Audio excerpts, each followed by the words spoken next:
முதல் வாசகம் ஜெரேமியா ஆகமம் அதிகாரம் 23 திருவசனங்கள் 5 முதல் 8 வரை. ஆண்டவர் கூறுவது இதுவே: இதோ நாள்கள் வருகின்றன, அப்போது நான் தாவீதுக்கு ஒரு நீதியுள்ள தளிர் தோன்ற செய்வேன். அவர் அரசராய் ஆட்சி செலுத்துவார். அவர் ஞானமுடன் செயல்படுவார். அவர் நாட்டில் நீதியையும் நேர்மையையும் நிலைநாட்டுவார். அவர் தம் நாள்களில் யூதா விடுதலை பெறும், இஸ்ரேல் பாதுகாப்புடன் வாழும்.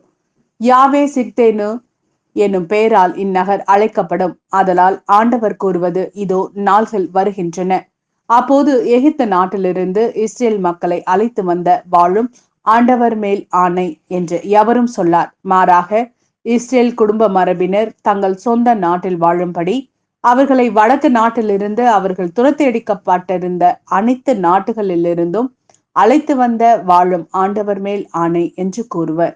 இது ஆண்டவரின் அருள் வாக்கு. இறைவா, உமக்கு நன்றி. மத்தேயு எழுதிய நற்செய்தி அதிகாரம் 1 திருவசனங்கள் 18 முதல் 24 வரை.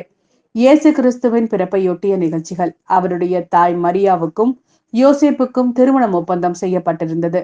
அவர்கள் கூடி வாழும் முன் மரியா கருவுற்றிருந்தது தெரிய வந்தது. அவர் தூய ஆவியால் கருவுற்றிருந்தார். அவர் கணவர் யோசேப்பு நேர்மையாளர். அவர் மரியாவை இகழ்ச்சிக்கு உள்ளாக்க விரும்பாமல் மறைவாக விலக்கிவிட திட்டமிட்டார்.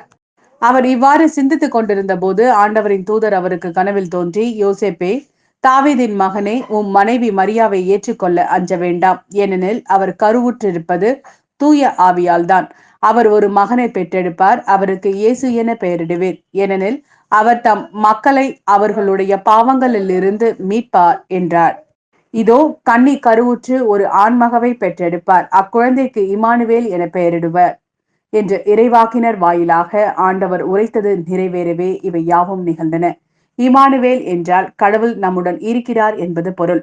யோசேப்பு தூக்கத்திலிருந்து விழித்தெழுந்து ஆண்டவரின் தூதர் தமக்கு பணிந்தவாறே தம் மனைவியை ஏற்றுக்கொண்டார்.